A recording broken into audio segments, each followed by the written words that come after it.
Muchísimas gracias, José, por aceptar nuestra invitación para poder realizar esta entrevista y conversar un poco sobre las estrategias de comunicación para el tercer sector en ese vínculo con sus retos, desafíos, pero también oportunidades en las redes sociales. Para realizar una campaña de comunicación, los colectivos y las organizaciones no gubernamentales, ¿qué deben tener en cuenta para que sea efectiva? Bueno, tenemos que tener en cuenta muchos factores. Uno de los primeros es que, en general, una campaña de comunicación tiene un objetivo inmediato y, evidentemente, la publicidad es una técnica, digamos, con un fin. Por ejemplo, en la publicidad se utiliza mucho la creatividad, pero la publicidad no es arte, porque el objetivo siempre es conseguir persuadir al público de que haga algo, compre algo o vote algo. Y evidentemente las ONG tienen esa necesidad de captar fondos, de recopilar firmas, de cambiar prácticas sociales. Una diferencia importante en la publicidad social es que, además de ese fin inmediato, las ONG en toda su comunicación, en su publicidad, en sus relaciones públicas, deberían buscar los fines a largo plazo, en un sentido más educativo que persuasivo. A veces el uso de ciertas imágenes, de ciertos estereotipos pueden ser muy efectivos, pues por ejemplo para recaudar fondos, pero puede resultar que las ONG, en vez de contribuir a cambiar los estereotipos de colectivos desfavorecidos, la imagen del tercer mundo, la visión pasiva que en general se tiene de las poblaciones desfavorecidas, en vez de contribuir a cambiar eso, los refuercen por medio de sus campañas. Así que en publicidad social es muy importante ver, digamos, también ese fin último, y que la campaña no contribuya solo para el objetivo concreto, sino que también contribuya o aporte su granito de arena a cambiar las visiones, los estereotipos sobre el tercer mundo, sobre colectivos desfavorecidos, sobre personas en riesgo de exclusión social. Por supuesto, podemos hablar de marketing social. Realmente el término de marketing asusta un poco y se ve como algo muy alejado de los intereses sociales, los fines sociales, altruistas, solidarios, que son parte esencial y la razón de ser de las entidades no lucrativas, de las ONG o de los colectivos. Sin embargo, el marketing, al fin y al cabo, es una estrategia, y comprender, conocer y aplicar el marketing con fines sociales, no comerciales, puede ser de mucha ayuda, ¿no? Hay productos sociales, los productos sociales algunas veces son físicos, ¿no? Hay que comprar algo, a veces son simbólicos, realmente son solo una estrategia para que el público haga la donación, porque realmente en el mercado estamos acostumbrados a dar y recibir. Uno de los problemas en los fines sociales y en las campañas de las ONG es que das, pero realmente lo que recibes no es un producto tangible, visible, es a largo plazo. Entonces hay muchas estrategias para hacerles ver, digamos, su contribución. Hay, por supuesto, un precio en los productos sociales, que no es solo un precio económico. En una donación, pues por ejemplo, sí se ve muy claro, ¿no?, cuánto dinero donas, pero en general el precio en los productos sociales pues puede ser, digamos, sacrificar patrones de comportamiento, prácticas. Pongamos, por ejemplo, el reciclaje. ¿Cuánto cuesta reciclar? Nada y mucho. Necesitas acostumbrarte, tener la práctica, ir a contenedores determinados, es decir, se pide un esfuerzo, se pide tiempo. Ser voluntario, por supuesto, pues es tiempo más que dinero. Entonces, el marketing en general estudia cómo optimizar el producto, el precio, la distribución y la promoción, ¿no?, las famosas 4 P's del marketing, y puede ayudarnos también a hacer mejores campañas de comunicación social, de publicidad social, aunque se diferencia evidentemente de que el objetivo es social. Si el objetivo no es social, no es una campaña social propiamente dicha.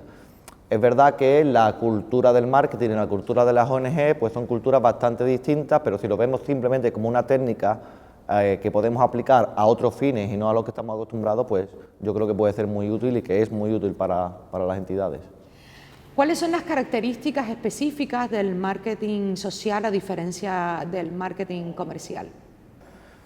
Bueno, hay muchas. En términos, digamos, muy académicos, pues, por ejemplo, una de ellas es que el marketing, al fin y al cabo, es la ciencia que estudia los mercados y, sobre todo, cada vez más el análisis de la demanda, ¿no? Es decir, qué necesita la gente y las empresas crean un producto, una campaña para satisfacer esas necesidades y para crear nuevas necesidades, como sabemos, ¿no? La mayoría de las necesidades no son realmente necesidades, sino que las crea el propio mercado.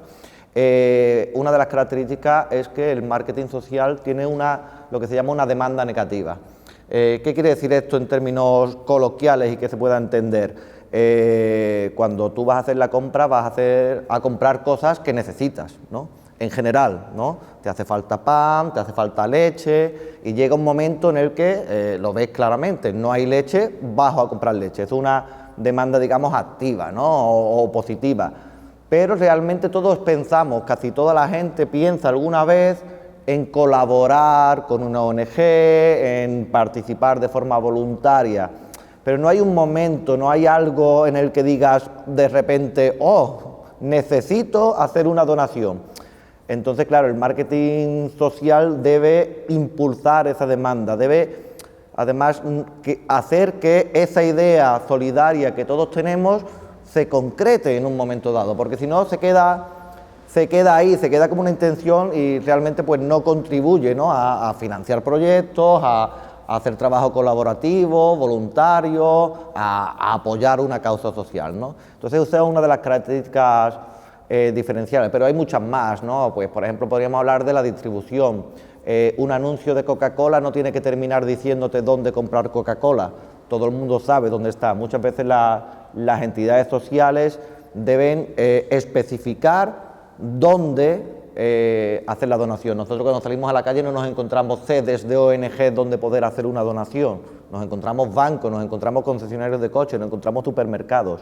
Entonces, pues por ejemplo, eso también es muy importante y hay estrategias, digamos, para acercar, digamos, esos canales y para concretar, digamos, entre comillas, en términos de marketing, al fin y al cabo, el momento de la compra, que en el caso social es el momento de la donación, el momento de la firma de una petición, el momento de la compra de un producto solidario y bueno, esas son algunas de las características y sobre todo lo que hemos hablado al principio de que utilizándolo como una técnica nunca hay que olvidar que la propia campaña de comunicación debe contribuir a mejorar la visión que se produce en los medios de comunicación, en las redes sociales, sobre pues, los colectivos desfavorecidos o sobre las poblaciones del tercer mundo. Y también es importante que muchas veces el marketing social trata temas especialmente delicados relacionados con la salud, la sexualidad, y eso también hay que tenerlo en cuenta. Ante la aparición de nuevas demandas sociales, que eran una realidad existente ya hace unos años, pero que se han convertido en un eje importante, ¿no?, de reclamo social, son las entidades sociales, las organizaciones no gubernamentales o colectivos, aunque no estén legalmente constituidos, vanguardistas, pioneros, o tienen un papel relevante a la hora de visualizar y sensibilizar ante esas nuevas demandas sociales. Pueden ser impulsoras y muchas veces actúan de forma reactiva, ¿no? En algunos de los problemas sociales,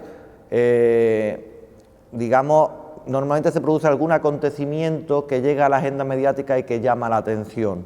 Y a raíz de ahí, pues digamos, se crea esa demanda de soluciones a ese nuevo problema detectado. Aquí hay que diferenciar muy bien lo que es un problema que existe en la realidad y el paso a convertirse realmente en un problema social o político. Por ejemplo, el bullying existía y los que son de mi generación, pues lamentablemente lo conocemos como víctima, como agresor o como espectador pasivo, pero el bullying, el acoso escolar ha existido siempre. Sin embargo, es recientemente cuando aquello se ha considerado que no es una cosa de críos, una cosa de niños, que no tiene importancia, sino que se ha considerado un problema social, político, en el que debemos actuar, en el que tenemos que tomar una postura pasiva, en el que tenemos que ser radicalmente contrarios y actuar y de verdad hacer algo. Y eso se produce a raíz de algunos acontecimientos mediáticos, de algunos casos muy concretos, de suicidios de niños que además dejan una nota emotiva. Eso es lo que hace que realmente nazca un nuevo producto social. Al final, hablamos de productos sociales, estamos hablando de problemas sociales y posibles soluciones. Cuando eso pasa, asociaciones, organizaciones, colectivos que trabajaban temas relacionados o otros nuevos, empiezan a proponer soluciones y empiezan a surgir protocolos en los colegios, leyes, cursos, formación, campañas de concienciación, ¿no? En ese sentido, como decía antes, el marketing nos sirve porque también van creándose nuevos productos, nuevos mercados. ¿Qué hacer cuando una entidad del tercer sector no cuenta con una red amplia de distribución? Como hemos comentado, la distribución es una de las características que diferencia muchas veces, ¿no?, a las entidades sociales, ¿no? Es decir, la gente no se encuentra con las ONG por la calle. ¿Qué estrategias podemos hacer? Y vamos a intentar ponerles algunos ejemplos. Mira, lo primero es, evidentemente, como las ONG en general no tienen un canal amplio y conocido por el público, bueno, pues todo lo que sea un esfuerzo por crear algún canal en ese sentido, pues está bien, ¿no? Las tiendas de comercio justo, ¿no?, de algunas entidades, puestos, ¿no? Es decir, todo lo que contribuya. Hay que poner excepciones porque, por ejemplo, hay algunas entidades que se pueden considerar sociales que sí tienen un amplio canal de distribución. El mejor ejemplo, por ejemplo, es la ONCE, ¿no? En la parte de su labor social, pues evidentemente la ONCE tiene un canal de distribución envidiable. Y aunque la Iglesia Católica no se puede considerar una entidad social, muchas ONGs están ligadas a la Iglesia Católica y la Iglesia Católica tiene un canal de distribución a través de sus parroquias que ya quisiera el Banco Santander, el BBV o las grandes telefónicas, ¿no? También podríamos hablar de las instituciones públicas que evidentemente pues también tienen todos los ayuntamientos, sedes, ¿no? En el pueblo más pequeño de España ahora está el problema, ¿no?, de que se están quedando sin cajeros automáticos, ¿no?, que normalmente había un banco, un ayuntamiento, una parroquia y un bar, ¿no? Y eso pueden ser canales de algunas entidades, pero en general eso no se produce. Evidentemente, hacer el esfuerzo por crear conlleva un coste, tienes que sacarle alguna rentabilidad, ¿no? Por ejemplo, las tiendas de comercio justo, pues bueno, pues pueden ser una opción. Otra estrategia utilizada es ir en búsqueda directa, ¿no?, al destinatario, ¿no?, lo que sería marketing directo, que son, pues por ejemplo, las personas que, digamos, te abordan por la calle, ¿no?, con el formulario para hacerte socio de una ONG. Es algo que es ciertamente polémico, porque incluso ha habido, la gente en principio piensa que son voluntarios, no suelen ser voluntarios, porque es un trabajo muy duro, muchas horas y necesitas una estabilidad, no puede ser que vaya un día una persona, y el trabajo voluntario pues evidentemente no se le puede hacer la misma exigencia que el trabajo remunerado, y además incluso ha habido casos de precariedad laboral absoluta de esos voluntarios. Sin embargo, esto es muy rentable para las ONG en términos de socios, por lo que decía antes, muchas veces tenemos la idea de la solidaridad, vemos los anuncios, pero no hay un momento en el que aquello se concrete. Entonces ese canal pues es importante. Y después también, pues por ejemplo, asociarse con otros canales de distribución, ¿no? Yo pongo el ejemplo, por ejemplo, de las pastillas contra el dolor ajeno de Médicos Sin Fronteras, una campaña muy bien diseñada en términos de marketing. ¿Dónde se vendían las pastillas? Pues en las farmacias, ¿no? El banco de alimentos, ¿dónde recoge los alimentos? Pues los supermercados, es decir, se asocia con otra entidad, otra empresa, otra institución que sí tiene esos canales y que le facilita a la entidad acceder a ellos. Y después, por último, pues si nada de eso se puede realizar, pues es importante que en la publicidad tiene que especificarse el canal. Es decir, hazte socio, colabora, firma, tiene que ir acompañado siempre de una página web, un código QR, un teléfono, porque si no la persona, incluso convenciéndose del anuncio, no encuentra el momento, porque no es como cuando vas al supermercado en el que ves el stand y recuerdas la publicidad y se produce el momento de la compra. Entonces, en la publicidad social hay que especificarlo y hay, digamos, que buscar al receptor, digamos, de forma más activa. ¿Qué relevancia adquiere la articulación de la comunicación y las TIC para las organizaciones no gubernamentales o los colectivos sociales cuando quieren realizar una incidencia política y social? Por supuesto es importante, pero sobre todo para las entidades sociales, para los colectivos que creen, digamos, en otras formas de organización, de participación. Es importante aprovechar el verdadero potencial de las redes sociales, porque las redes sociales e Internet, por una parte son un medio de comunicación, por otra parte son, digamos, un metamedio, ¿no? Es un poco todo. En la red hay prensa, hay radio, hay televisión, ¿no? Entonces, claro, si te limitas solo a un uso que replica los medios anteriores, pues tú puedes tener una página web en la que ni haya comentarios, ni haya participación, es un canal de difusión unidireccional, como lo podía hacer un periódico o en papel, ¿no? Bueno, pues te puede abaratar costes, ¿no? Pero realmente no cambia la comunicación. ¿Dónde cambia la comunicación? Realmente cambia, pues por ejemplo, en la organización interna y cuando tú al público le das la posibilidad real de participar, ¿no? Eso, incluso técnicamente, eso es lo que es la novedad realmente de las nuevas tecnologías. Siempre ha habido en los medios masivos algún tipo de canal de feedback, ¿no? Pero en general era un emisor, sea una persona o una institución, unidireccional y un público pasivo que no responde. Había cartas al director, había llamadas telefónicas a la radio, había participación en directo del público. Siempre se abrían algunos canales, pero evidentemente no era algo interactivo. Realmente lo que aporta Internet es poder tener un medio interactivo e importante, no individual, porque interactivo ya era el teléfono. El teléfono es interactivo, pero es solo persona a persona.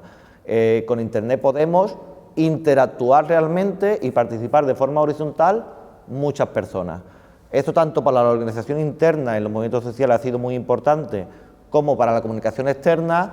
Es el gran valor, pero claro, solo se puede aprovechar si realmente la institución está en predisposición y apuesta porque su comunicación sea realmente horizontal.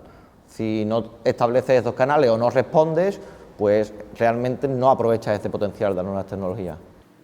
¿Cómo se pueden impulsar proyectos y propuestas para la incidencia social y política que a su vez los colectivos o la sociedad en general puedan apropiarse de ellos? Claro, evidentemente lo que hay que incorporar, y por eso los movimientos sociales fueron pioneros en el uso de las nuevas tecnologías, porque los movimientos sociales, sobre todo a raíz desde los años 60 o 70, cada vez más apostaban por formas de democracia directa, horizontal, sin jerarquía, rechazaban las formas clásicas de organización vertical, de los partidos, de los sindicatos, con discursos unificadores. Entonces, culturalmente, los movimientos sociales de los 60 o los 70 estaban en una predisposición, antes incluso de que surgieran nuevas tecnologías, para sacarle ese partido, ¿no?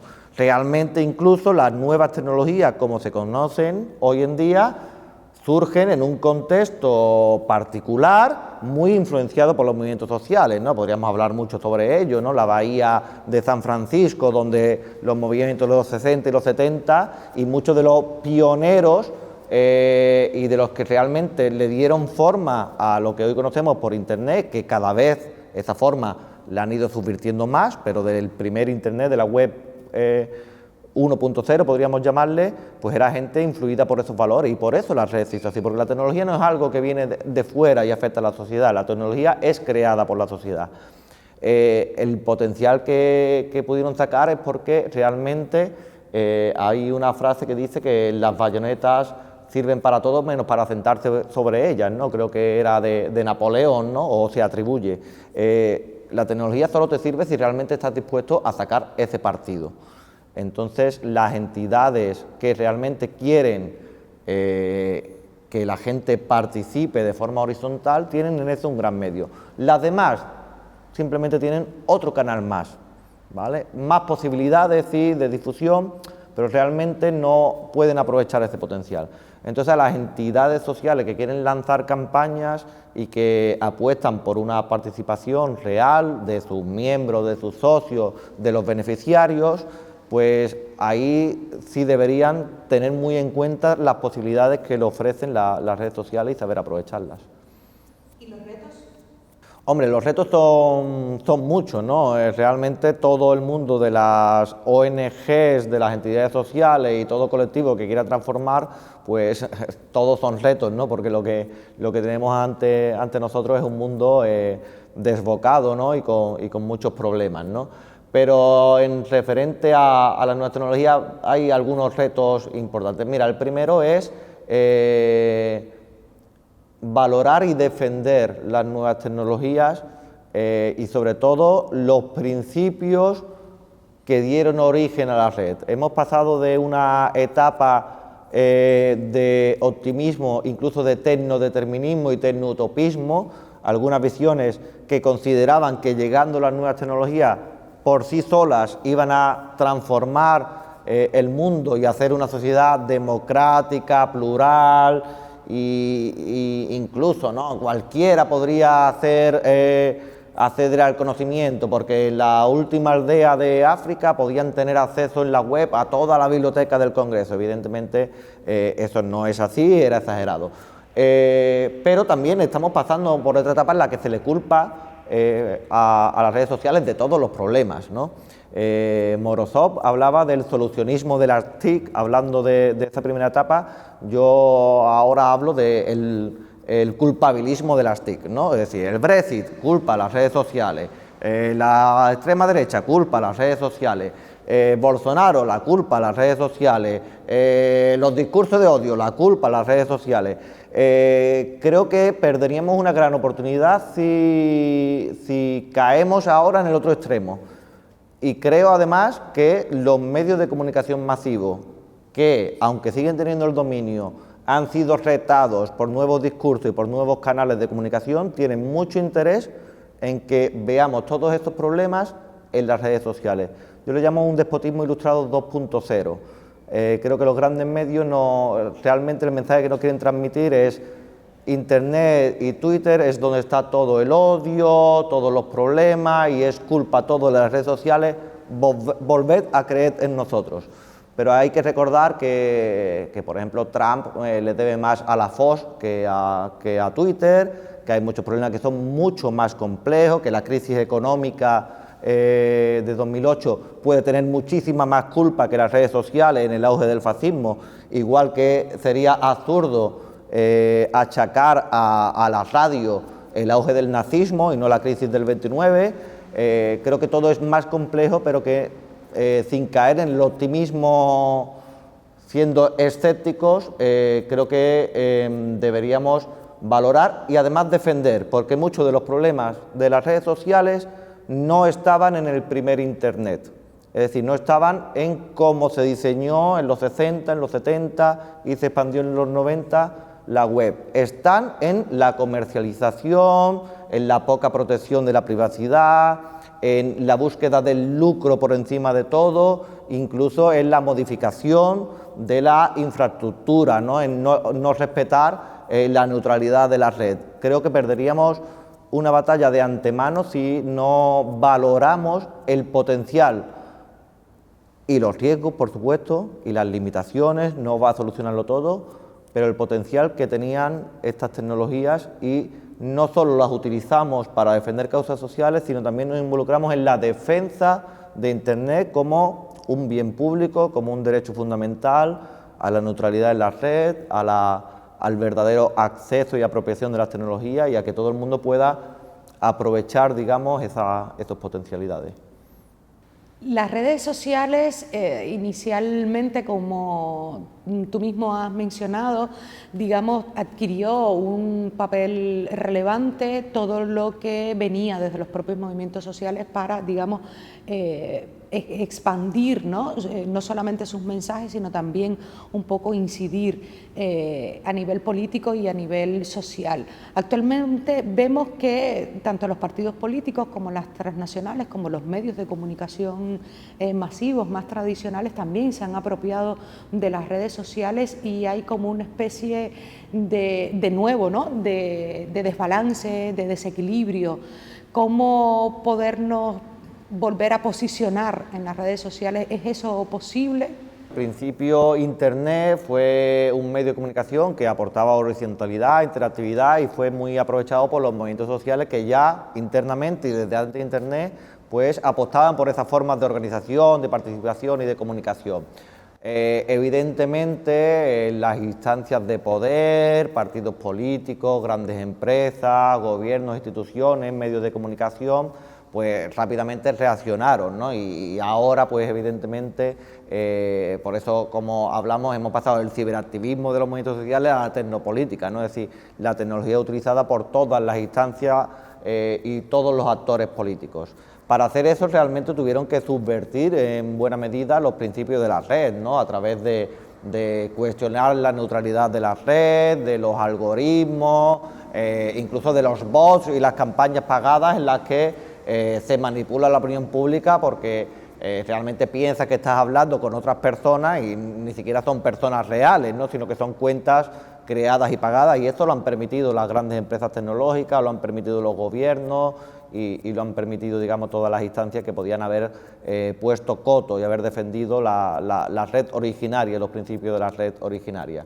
Pero aún así, con todos estos riesgos nuevos y amenazas que por supuesto hay que atender, yo creo que es importante también no mitificar el pasado, no volver atrás y no creernos también algunos otros discursos que desde esas instancias que han perdido parte de su influencia o al menos han podido ser contrastadas desde las redes sociales y los movimientos sociales, retomen el control, ¿no? Por ejemplo, ahora se habla mucho del tema de la fake news como si fuera algo nuevo, ¿no? Y las mentiras en los medios de comunicación han existido siempre y no tenemos que irnos a medios marginales o medios de la ultraderecha, sino estoy hablando de los grandes medios de comunicación, ¿no? Pues, por ejemplo, por poner algunos casos de sobra conocidos, las armas de destrucción masiva en Irak. Esa fake news era antes de Internet prácticamente, cuando Internet no tenía tanta potencialidad y era difundida por los grandes medios de comunicación. Aquí en España podemos hablar de los atentados del 11M, aunque después han intentado reescribir la historia, medios como La Cadena SER o El País, incluso Telecinco, como si realmente ellos hubieran dicho otra cosa y cuestionado la versión oficial. La verdad es que durante 2 días nos estuvieron mintiendo descaradamente. Todos los medios y todos los grandes medios de comunicación de este país mantuvieron la versión oficial, que era la que le dijo el gobierno, y no hicieron su trabajo como periodista, que no es replicar la voz del poder, sino que es cuestionarla y contrastar la fuente. Y lo hubieran tenido muy fácil. Es más, no me creo que no lo vieran, porque yo en ese momento trabajaba en un gabinete de comunicación y cuando vi la noticia, pues una de las cosas que hice es ver qué decía la prensa del mundo, y toda la prensa del mundo decía lo mismo: atentado de Al-Qaeda en Madrid desde el minuto 1. No lo tenían tan difícil. Realmente quien dio el vuelco a la opinión pública fueron precisamente colectivos sociales que se organizaron a través de Internet, con las famosas protestas frente a la sede del PP. Internet también jugó un papel importante en mucha gente, digamos, que vivía fuera, jóvenes emigrados, y que tú estabas en Canadá, en Reino Unido, en Alemania o en Francia. En cuanto se abrieron las noticias de ese telediario, todos los medios estaban hablando de lo mismo. La gente se sorprendía cuando llamaba a los familiares en España y le decían que era un atentado de ETA, ¿no? Entonces, recordemos esas cosas que son incluso más peligrosas, porque en las redes sociales la mentira puede tener las patas incluso más cortas, porque hay muchas voces, hay mucha pluralidad, pero cuando todos los medios públicos y privados de un país mantienen una versión falsa y para mí no hay excusas, eso es un grave peligro. Creo que el Partido Popular tuvo mucha suerte de que saliera para atrás, pero estuvimos a horas de votar totalmente engañados y ahí tiene culpa el gobierno, por supuesto, tiene culpa todos esos actores, pero tienen mucha culpa los creadores de esa fake news, que fueron los grandes medios de comunicación. No es una crítica a la totalidad, pero hay que recordárselo cuando nos venden, digamos, en ese despotismo ilustrado 2.0 de volver a confiar en nosotros, en los profesionales de la comunicación, y nos venden el surgimiento de la fake news y el peligro de las redes sociales que nos desinforman. Lamentablemente los medios de comunicación masivos también nos desinforman y lo importante, digamos, es crear una ciudadanía crítica que sepa leer los medios de comunicación, obviamente cada uno con su opinión, con su ideología, pero que esté abierta a nuevas voces y que consulte cuantas más voces mejor, porque eso es lo que realmente enriquece la comunicación, el debate y la democracia.